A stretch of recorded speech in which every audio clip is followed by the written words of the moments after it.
Welcome to Fertility.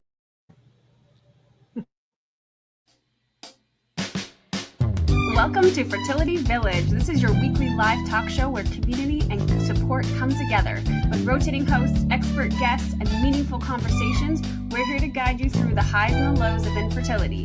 Whether you're searching for answers, seeking advice, or just looking for a special place to belong, Fertility Village is your space to connect, learn, and grow. Because it really does take a village, and we are here for you every step of the way. Thanks for joining.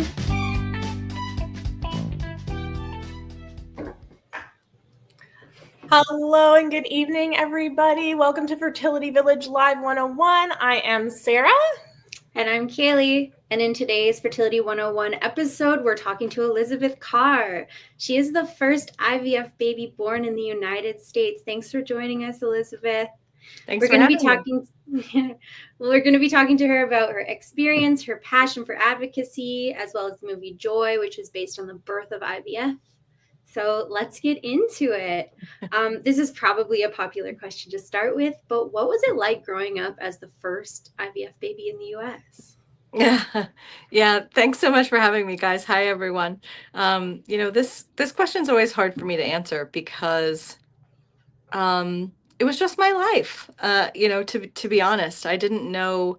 I don't know anything different other than all this attention and, kind of having a platform to be able to advocate for others. So while there was a lot of media attention, my first press conference was at 3 days old. So it's just normal in my world. That's wild. Was there a lot of press conferences? Like, is that something you remember, like at birthdays or things like that?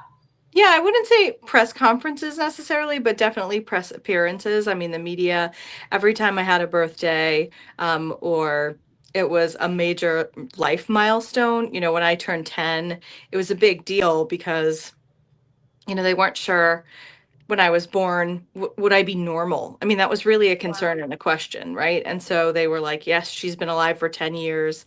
This is a big deal. She's just like everybody else. So I definitely have had a lot of media attention throughout my life.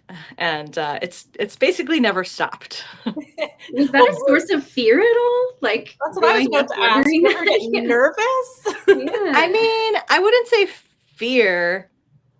I definitely was aware of the attention, but I think it also, I was around the media so much that I actually became a journalist myself as my first career, and I worked at the Boston Globe for 15 years. So, I don't know. I think that had something to do with it, right? Like it was something I grew up around. So almost a source of inspiration. Yeah. And well, and I think I had enough bad interviews that I didn't want to do that to somebody. I wanted to do it better. Oh, I love that.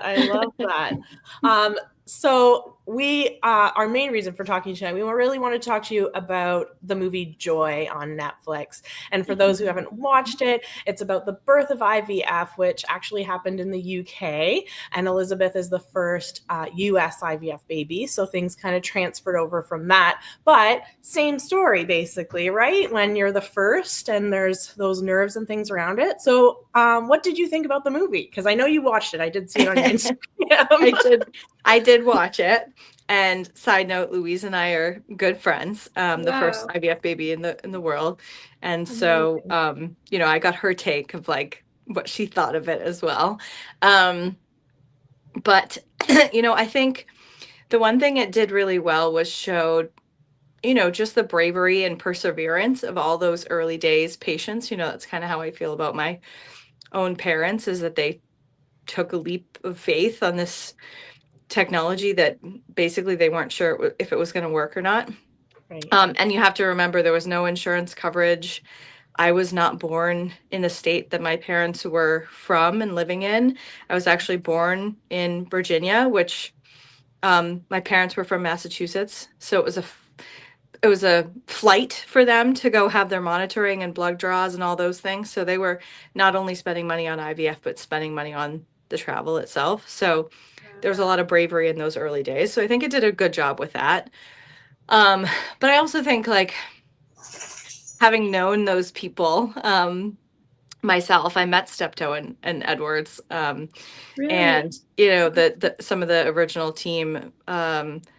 I think it didn't cover just how controversial IVF was. It gave you a little taste, but it definitely Hollywoodized it, you know, and kind of Softened glossed it. over. Yeah, exactly. Kind of glossed Yeah. over it. And Romanticized it almost, right? for sure. Yeah. And the other thing is like it definitely missed pieces that I feel were significant. Like at one point, Edwards was having trouble. They kind of hit a brick wall, and he couldn't figure out why they couldn't get fertilization to happen with the eggs like at a certain period of time. And so he actually went to Johns Hopkins and studied with my doctors Howard and Georgiana, to perfect his method. And then he went back and then he had success. So that's like a big piece of history that I think was missing, that like the early days of IVF, all these clinicians were really not trying to be like beat each other to the first, you know, like it wasn't like the moon landing. It was really collaborative, and they wanted to share and help each other. So like the Australian teams were helping the Americans, and the Americans were helping the British, and all these kinds of things. So I think, you know, it didn't even cover that, which I felt like was a big hole. Oh, for No sure. kidding. I And how totally fitting agree. that the beginning of IVF would be collaborative. Like making a baby is collaborative. Exactly. I definitely, as like a fertility patient, it definitely was like the same. It evoked the same feelings then, I think, as it does now. You know, that Sure. a little bit of bravery, but also desperation and hope, like so much hope. But also, again, just like you said, it's so collaborative. The doctors now all collaborate, you know, when they go to the CFAS conferences, and they share their journals. So yeah, it's disappointing that they didn't share that, really. Yeah. Yeah. For sure. But that's definitely a good point. Yeah. Did you get a chance to talk to your parents about the movie, and did you get any takes from them on it? Yeah, I made my mom watch it. She wasn't sure if she wanted to watch it, because it's like she knows it. She knows it already, you know. But she watched it, and she definitely said like, yeah, I think they definitely romanticized everything. And I was like, oh, that was what I thought. You know, so there were some things that it was like, you know, this is very tame compared to what it was actually like. Yeah, for sure. I agree. I had took a minute with the movie. Like I watched it and I was like, I don't know how I feel about it yet. Like I had to let it sit on it for a little bit. Like, did I find it fascinating? And I had to remember it's a fictionalized piece about. That's key. And I think that's been my biggest thing with people is like, oh, I watched the history. And I'm like, no, you didn't. You watched a movie that was this like a story about the history, but it wasn't a documentary. Like this is a very different take. Yeah. I wish they would make the documentary, honestly. Like well, they have. I mean, there's a documentary about me. Right. Like there's a documentary about Louise. You can go back and watch them. Put it on Netflix.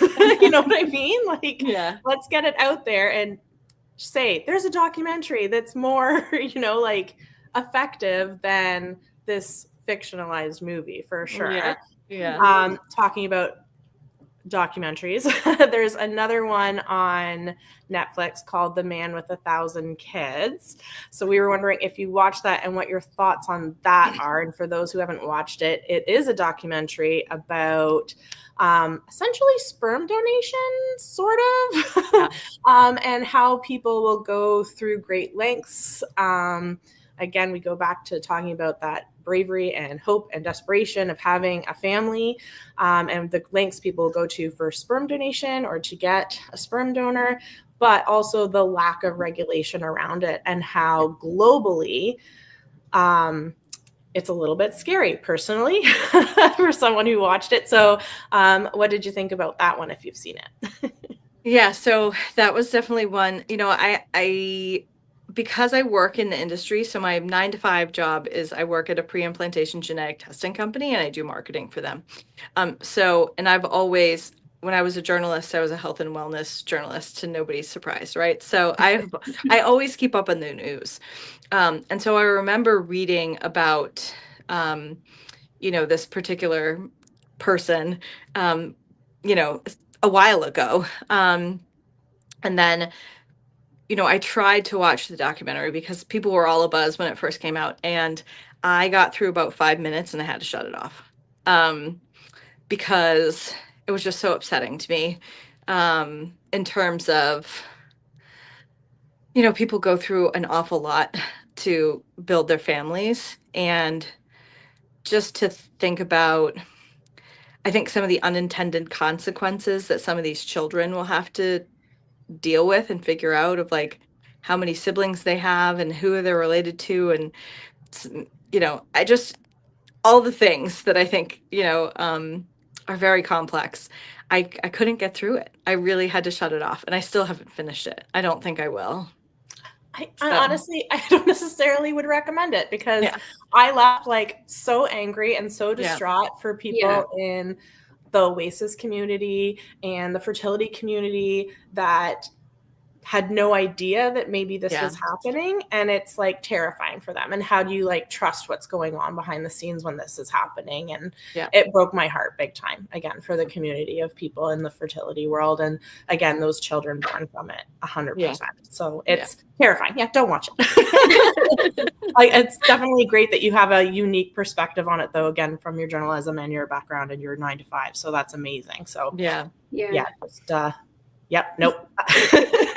Stay away. We both left. That one's not in the queue anymore. Don't worry. Solid choice. Okay, on a happier note, Oasis is all about building support and community. So do you know anything about how your parents built a community, or if they had a community when they were going through treatment?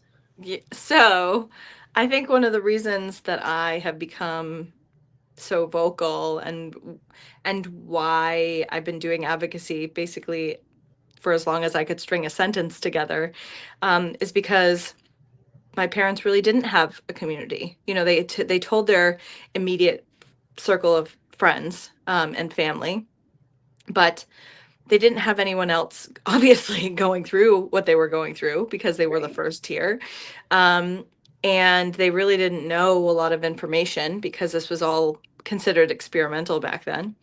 And so when I was born, they felt very strongly that they wanted to make sure that the press, they could have stayed private. Let me put it that way. They could have not had our names in the paper and what have you, but they felt strongly that people should see that we were a normal family, just like everybody else, and really wanted to show that this was a viable option for people who thought they didn't have any options left.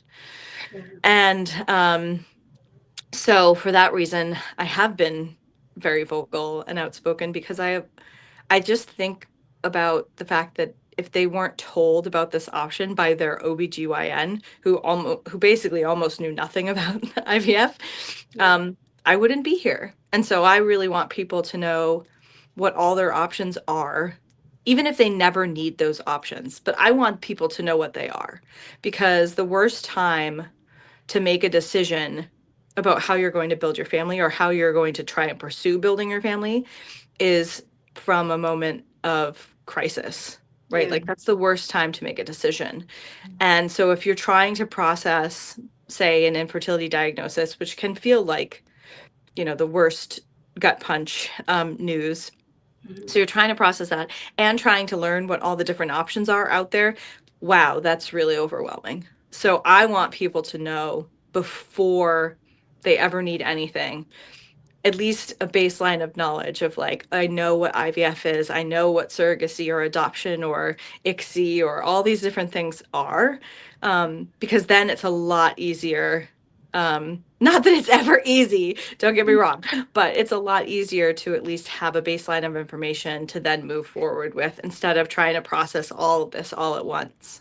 Yeah, there's reports out there that an infertility diagnosis is similar to a cancer diagnosis. Exactly. And I hate that, like, comparison, but it's Yeah. legitimate because it's out of your control. You can do all the right things and still not have the outcome you want. And you just feel so alone, even though there's people there, you know, trying to support you or what have you. But having all that information is what sets you on your path. It sets you on your journey to whatever that may be. So we're really glad that your parents decided to share you with everybody, and again, raise such an amazing person who's an advocate for, again, an entire community that just keeps growing. It just keeps growing in the 40 plus years, and it's just amazing. So to have you again on our team is just, we're very, very grateful for it. That's for sure, for all of us that have come after your parents and have gone through those trenches, let's call them. And also having you here, like seeing someone so young who was the first IVF baby in America, I think that really brings out like, a lot of people don't know about IVF and don't have this knowledge, and we need to spread awareness about it because it's new. It's all very new. Yeah, exactly. That's actually one of the most common misconceptions that that people have about me, is that IVF has been around, especially in this country, for much longer than it has been. And I'm always like, hey, I'm only 43. It's not that long ago. Let's be honest. So yeah, I mean, I think people just assume that it's been around for a really, really long time, and it hasn't. No, it's so fresh and so new, and they're learning something. Even like my journey was 15 years ago it started, and from that 15 years to now, the amount it's changed. So in the 43, it's mind-blowing, really, honestly. It just really is mind-blowing. Sorry, we got a little off topic. We were talking about community, and we were talking about your parents' community, but we also want to know about your community. So you did say earlier you have a friendship with Louise Brown, who was the first ever IVF baby. So we would love to hear about your friendship with her and your discussion about Joy. And we're wondering if you know Robert Reed. There's a little less on him. He's the Canadian IVF baby. So we were just wondering. I know his name, but I don't know him personally. There's not a club for you guys, eh? There's not. It's one of my goals. It's funny you say that, because it's been one of my goals to actually create a community for IVF adults, because Oasis support group for IVF adults. Yeah, exactly. It's always hard when people call me an IVF baby, because at this point I'm 43 years old, and I'm like, I'm a grown person and I have my own son who's 14. I'm not a baby by any means. You're like, I know I look great, but and it's always been a goal kind of in the back of my mind, because one of the most striking things when I did meet Louise for the first time is, even though we were born by the same procedure, she was a natural cycle and not hormone protocol, and I was a hormone protocol baby. So like modern IVF as you know it, with the hormone protocols, that was how I was born. She was born without those hormone protocols, just on a natural cycle. So we have some things that are different about ourselves, but the other thing is just how similar our experiences growing up, and with the press and the media, and just some of the things we've been asked over the years, and some of the terrible things that have been said to us over the years. Our stories, when we first compared notes, it was like, wow, this is like looking in a mirror. And I imagine that, it's not too dissimilar for other IVF babies who have heard probably similar things, even though we're 43 years on, especially in this country, from when I was born. There's just some unique things that, like I had to figure out how to tell my own son how I was born. And that was important to me, that I told him that, and because he knew I was famous, but he didn't kind of put together what that meant until he was older. So there's different challenges involved. So it's definitely been interesting over the years to compare notes with other people like myself. Can you talk about that stigma just a little? Like growing up, were there comments from kids in your class or adults or anyone in your life, or were you protected from that more? I mean, it wasn't necessarily people in my community, because everybody knew my story from when I was very little. Right. so that was like less of a big deal in my community. I think for people who just meet me or I get a lot of hate mail from strangers on the internet. And that's been true since I was a little kid. My parents actually, we had what I called growing up an agent in reverse. So you know how usually like if you're in Hollywood, you try and get an agent so you get more jobs and things like that. We had one in reverse that was like, they kept the press away from us or screened our mail or our phone calls, things like that. So, it comes and goes. I think the reason I tend to not hear as much of that is because I'm very vocal. And I have no shame. I have been sharing about how I was born, since it was explained to me. And so I don't have a problem with that. And I think that, it's hard to attack somebody who's very confident in themselves and how they got here. Yeah. That's I amazing. love that. Yeah, I love that too. It's kind of like, I kind of want to skip to our question then. It's a little further down. Okay. If you have advice on how parents can talk to their kids about art. So again, for you, there was the media and the press, and it was very normal. And I'm kind of relating it to my son who's adopted, and I'm very open about that. And it's just going to be, it is what it is. It's normal. And so I hope he builds the same confidence you have and just that's his life. And I'm loved by everybody and everything's great. And hopefully not listen to those comments. So again, if you could share with our parents, because again, IVF is young and we have these IVF adults now, but there's still these IVF children. How would you recommend for them to talk to their kids about art growing up? Yeah, so I think the sooner you start having those conversations, the better. And I'm talking really little. Like when I was probably 2 or 3, I started asking my parents, where do babies come from? And my parents used very simple language and just said, mommy and daddy couldn't have you without the help of doctors and science. And then like that explanation gets more advanced as the child comes to understand more, right? And so when I was 7, I actually watched the Nova documentary of my own birth with one doctor on this side and one doctor on this side. And they were explaining the whole documentary to me. And that's when I learned the sentence of what IVF was, which is when a sperm and an egg are fertilized in a petri dish. And once it's fertilized, it's put back in the mother's womb. And 9 months later, here you are, just like everybody else. That's literally, I've been saying that sentence since I was 7. Wow. I have not changed that sentence since I was 7 because it's accurate. And it's simple, right? It's not complicated. It doesn't sound overly complicated, even though IVF is very technical. Mm-hmm. So, I would say start talking to them from a very young age. And, the other thing that I think people, may not anticipate is that because we know as children that you work so hard to have us, there is a little bit of pressure there that like, gee, I hope I was worth it. And so, I've had people who are also IVF babies say to me, like, I really don't like being called a miracle because that puts like an extra layer of this undue pressure on me that I have to be. And I felt this growing up. My parents were, didn't put pressure on me, but I put it on myself because I was very aware of how hard they worked. And so it makes you feel like you have to be perfect.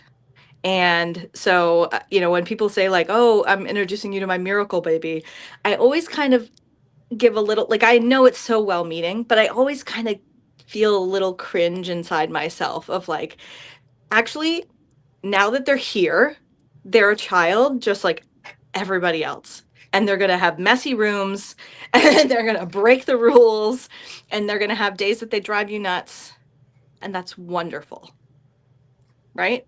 Yeah, I love that. Oh my gosh, that's such great advice and something I maybe never would have thought of, right? But that's really good advice for parents. And that pressure of those kids for sure. Yeah. That wouldn't have I'm occurred going to relate me. it back to adoption. I think there needs to be like big support groups for all of you because it's a lot of pressure, and maybe we need to write more children's books about IVF, like start even more books. There's like a million out there about adoption.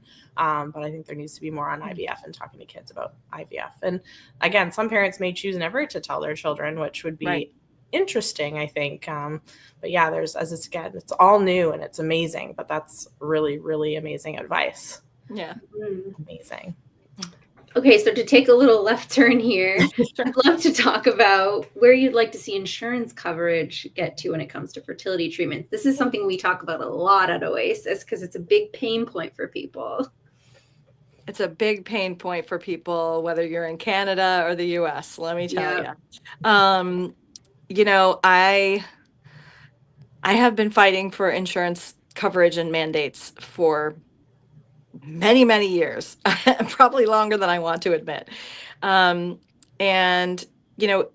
It is so difficult to just even figure out if the plan that you have covers these types of technologies. If it doesn't, if it's even something that is covered, especially in the States, like we have state by state differences. So maybe you're in Maine versus New Hampshire versus Massachusetts. There's different regulations in all three of those places of what's covered and what's not.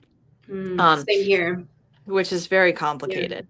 So ultimately, I'd love to get us to a place where it's just universally accepted that these technologies should be covered by insurance, because, you would never tell a cancer patient like, oh, you know what? That's not actually covered. You're just going to have to, stick it out and, keep trying to cure yourself or whatever. Like you just never would say that. Yeah. Thoughts and prayers, right? Yeah. It doesn't go very far. Right. Or just relax and it'll be okay. Go on vacation. Yeah. So I think, I would love to get us to a point where all these technologies are covered, because it would reduce the cost burden, which we all know is also, a big pain point, and it's very complex. So we'll see if we can get there before, my life on this earth is done. But I mean, it's been very difficult. I was born in Virginia, and there's still not an insurance mandate in Virginia. And yet they were the first state where IVF was allowed to happen. So figure that out. It's been 43 years. They still don't have insurance coverage there. And I'm kind of going to go off script a little bit here. And there was recently an executive order passed down about IVF rights in the US, which some people are very excited about. It does sound very great on the outside, but because of things like insurance coverage or different state policies and things like that, can you talk a little bit about what's going on down there with that? What your impression of it is? It's very new, and as it's up here in Canada, we don't get a lot of news about it because we get cut off. But in the fertility world, we want to hear about it. What's happening? So President Trump did issue an executive order, basically saying he wants to expand, access to IVF, which on the surface, is a great thing to say. And I think we're all of us advocates and doctors are, pro, like, let's make sure more people can access these technologies that we know are important for family building. What it didn't do is say anything other than that, basically. Like it was basically like, here's our goal. And effectively, it does not make any recommendations on how to do that. It does not make any statements of, it doesn't say there's going to be a federal mandate for insurance coverage or anything like that. It basically said, we want to give people more access. And so in 90 days, this team or whoever is going to put together recommendations for policies to then present. And so my short answer is, we're all holding our breath and we're waiting to see what will happen in 90 days. What is in your absolutely happy dream world would you like to see happen in 90 days? Oh man. I mean, this is what's so complicated about it. I mean, if in 90 days we could wave a magic wand and it was a federal mandate that IVF and other technologies had to be covered, that would be wonderful. But I also, we can't just cover them for heterosexual white people. We have to cover them for LGBTQ. We have to have trans folks, single parents. I mean, there's so many segments of the population that I hope are not left out, who we already know it's very difficult for them to access care oftentimes, not just for financial reasons. And I think the other thing that I will say is that, it'd be really great in 90 days if we didn't have anybody pushing for personhood, which, if you're not familiar, is where basically last year Alabama said embryos are people, and that effectively stopped IVF in the state of Alabama for a considerable amount of time. It is now reinstated, but there's a long way to go, and it's not perfect. So, in a magical world, I would love everything to go the way that myself and other advocates have been pushing for many, many years. But I think we just all have to wait and see and find out, what's going to happen in 90 days. Yeah, it's such a slow process. Even here in Canada, we have free health care. IVF is not necessarily considered a health care. It's considered a choice, similar to, cosmetic procedures, which is awful. However, we do have a few provinces, not many, that will cover one round of IVF. This is what you get, one round. And there's rules. And that doesn't include all the drugs. It doesn't include the drugs. No, you have to pay for that. And most insurances don't, or benefit companies don't cover. We have similar in the sense of if one cycle isn't going so well and they cancel it, you can do that one time. If you do it the second time, sorry, that's your turn. You're done. My bad. And again, that's not even in every province. We have a lot of provinces where it's not covered. So it's interesting that things differ state to state, province to province. And again, these policies and mandates are just so particular over it. And it's very sad because, as you advocate and as you said, family building isn't a choice necessarily. It is a choice, but there shouldn't be a barrier to it, I don't believe. And again, insurance coverage, and again, these types of policies that can come up who prevent people from doing it. And again, that's why at Oasis, we try very hard to be inclusive. We have our intended parent group, support groups for our intended parents for surrogacy. We have our support group for single moms by choice, which is great because this, again, it's a huge community of people that need support and they need to know what support's out there. So again, thank you for sharing what's going on. And I feel like it's similar, unfortunately, to what kind of happens up here. But hopefully we can all get on the same page and realize that, again, family building shouldn't be stopped by money, insurance, politics. Personally, that's what I believe. But we don't usually talk about politics here. But it's a big one. We wanted to tonight for sure. For sure. Can you tell us a little bit about your passion for your advocacy work and what it means with the current state of the U.S.? Yeah, I mean, it's basically my second job, It's never ending. I think, especially given everything that happened in Alabama last year, a lot of people, I think, were under the misconception that, we had come so far and that these technologies like IVF were never at risk. And I always stop people when they say that, because there have always been people who have been against how I was born and have been trying to stop these technologies from advancing or even existing. So, I think now the good side and the bad side of what happened in Alabama is everybody's paying attention and everybody's kind of talking about it. So that was kind of a silver lining. But, it's not that it's necessarily gotten worse. I think it's just amplified now, because this has been going on since I was quite young. So You know, I am still like a dog on a bone when it comes to trying to get insurance mandates changed. I participate with our National Infertility Association Resolve here. We have an advocacy day coming up where we're going to be talking to all the lawmakers in Washington. I was a state captain and helped lead that last year. You know, so it is a nonstop activity for me, I'll say.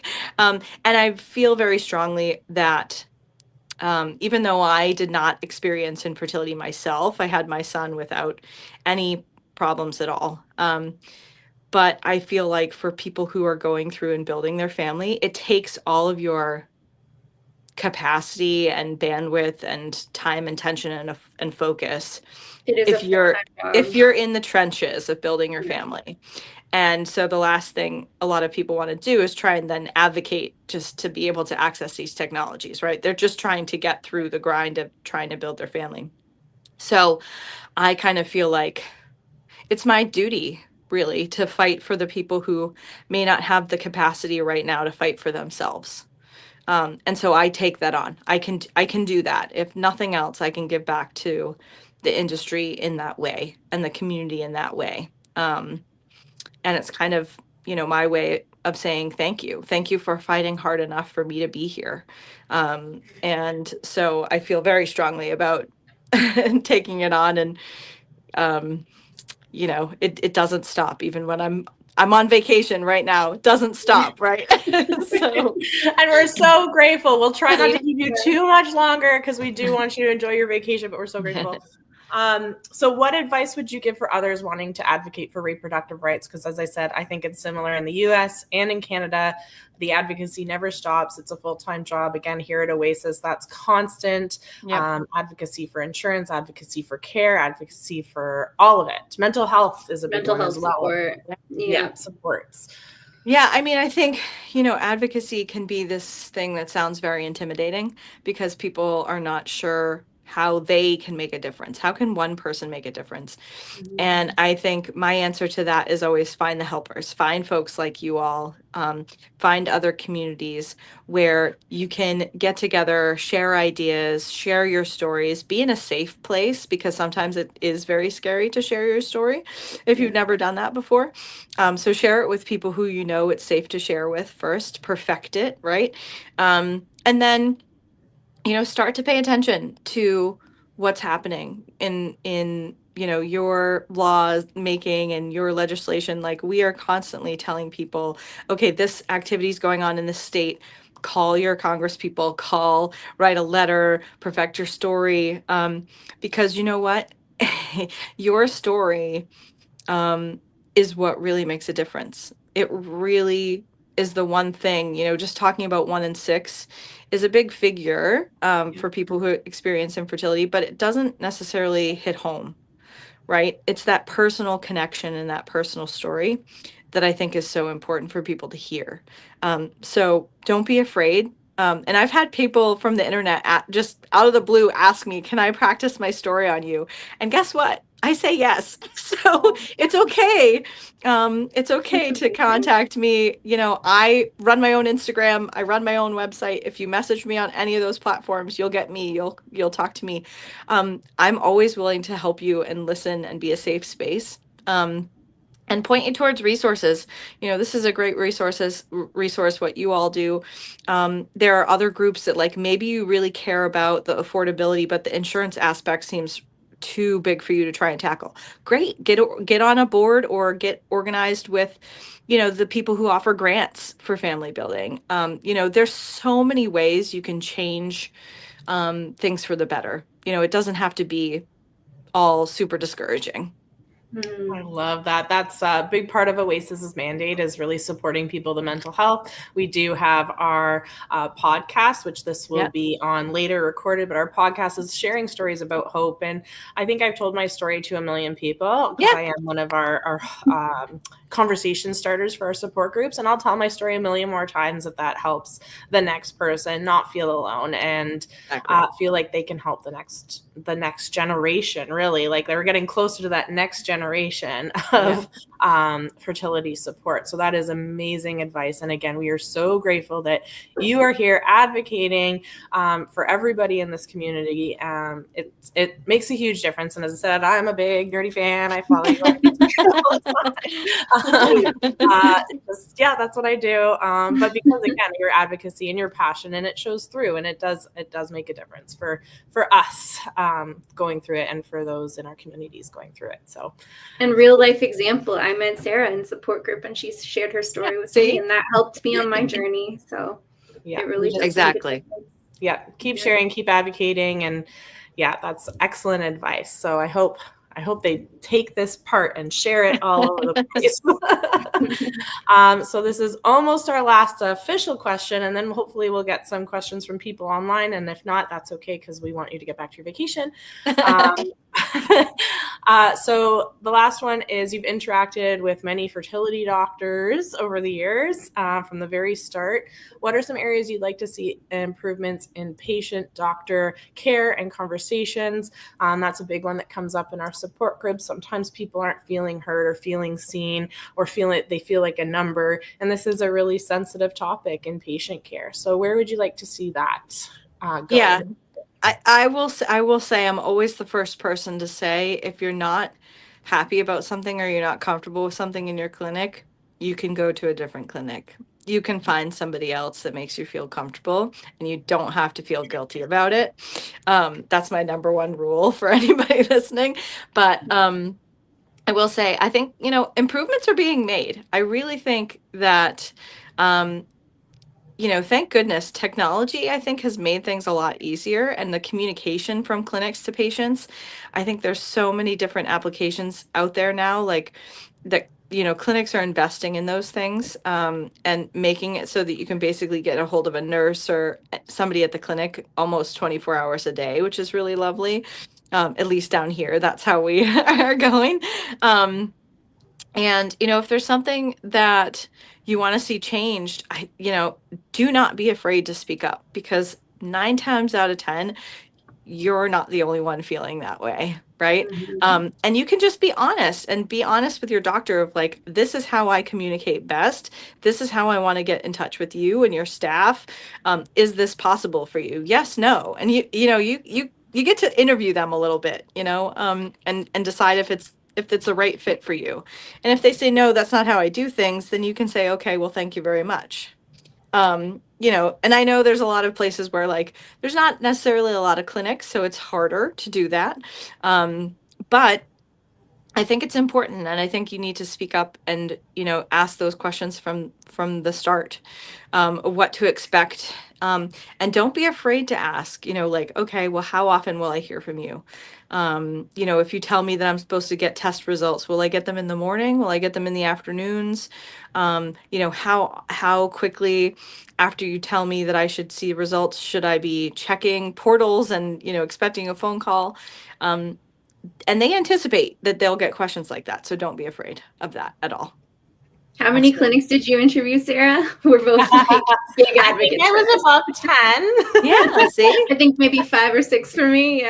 Yeah, I was definitely more than 10. So that's really good advice, because again, when you're first started, we always talk about this. When you first start on IVF, and again, it's that diagnosis, infertility, you need to go see an OB, you need to go see a fertility specialist. Like, it's so overwhelming, because you go down that crazy rabbit hole of Google, Dr. Google, and you just don't even know where to start. You don't know those questions to ask. Yeah. So without people that are sharing and advocating and being loud and being forward about it, it's a scary thing, I think, because you just feel like you just go down this path. Like, this is the path, right? We're all on this path together. It's one path, and it's not. It should be individualized, and you should be able to trust your doctor. And I give similar advice in our support groups. Like, if you're feeling jinky about something, you just go talk to the next doctor. There's nothing wrong with that. And it shouldn't affect it won't affect your care. The doctor's not allowed to do that. And so feel confident in your care 100%. So that's amazing advice. Actually, this is something I think that movie Joy got really right. They had a patient say to the nurse, like, I feel like a number here. Are you paying attention to who I am? And she said something like, I feel like I'm being pushed through like cattle. And I said those words at my first clinic however many years ago. Those exact words. That's such a distinct feeling, to feel like you're just being pushed through like an animal almost. Right. Yeah. Exactly. Excellent advice. We do have a question. If you have any books you'd recommend to families about IVF or to share the journey. Oh, I do, but I can never remember them off the top of my head. We'll have to connect follow me on Instagram. I'm eJordan12. I have a list somewhere on my Instagram. I'll pull back up. I'll make sure that I reshare it. There's some really great children's books about IVF that I have shared many times. And there's many more since the last time I shared that list. So there are a bunch of great ones, but I can't remember off the top of my head to save my life at the moment. Right. You never I've got a really good board book called Wish. I can't remember the author. That's my favorite. Yeah, it's really sweet. It made me I cry every time I read that book. Yeah, Wish is a good one. I can't think of any off the top of my head. I'd have to go into my kids' Yes, exactly. I'll have to go look. But yeah, there's definitely a lot of books, and we will share that also with our community, and we'll email you and we'll get that list out there. There is some good books out there. I know there can be more because, again, it's a community and a population, millions, that is building, and we need to talk about it for sure, and it'll help everybody. I think that's it for questions. We'll give everybody a last chance to get any last minute questions in, and then let Elizabeth enjoy the rest of her vacation. And again, we are so incredibly grateful for you taking time to come talk to Oasis. We're big fans of your work and your advocacy. If there's time, here we go. If you had one piece of advice for longtime patients dealing with feeling lonely, do you have any? Yeah, find the people in places you may not expect to find them. And what I mean by that is there are lots of people who, feel the same way, who often share on social media. And there are amazing groups for people who are longtime fertility patients. And for example, here in the US, we have a group called Jewish Fertility Foundation. They have something really cool, which is called a fertility buddy. And you don't have to be Jewish to be part of the group, but what they do is they pair you up with somebody who has a similar story to yours. And so even if you are not experiencing the exact same thing, but if you've been trying for years, they pair you up with a fertility buddy, and that person, then you become each other's kind of anchor and support, which I think is really lovely. So, there are groups for that. So do some research. And if you don't find them, message me. I'll help you get connected to, either find a fertility buddy or otherwise. Amazing. I love my first support group. I found someone like that, and it made such a difference for me. I used to call her my AA support group leader. Yeah, exactly. It's sort of similar, right? What are they called? Like when you're in AA, you have like a mentor. Sponsor. Yeah, a sponsor. Yeah. Yeah. That's really good advice. I love that. I keep advocating. I want to go into the clinics, because in the clinics, like, you sit there quietly and don't talk to anybody. I just want to go in with like big Oasis stuff and be like, hey, how's it going? How are you doing today? Yeah. Do you want to chat? Do you just want to chat? Just to like be there for someone who maybe, again, feels lonely, feels alone, and really wants to talk about it. So yeah, that's a good one. I love that. Fertility buddies. Let's make that happen. We need to talk to people. Okay, we'll make that happen. All right, so we will let you get back to your vacation, Elizabeth. Thank you again so much for coming on and talking with us and giving such amazing advice and being such an amazing advocate and sharing your story and sharing some stories of your parents' journey as well, because that's amazing. And we're so grateful for them for sharing you with us, I guess, is the way. And being the advocate. And being so open. Yeah. Yeah. It's my pleasure. And I mean it. Anybody watching tonight, I say this at the end of every podcast or anything I do.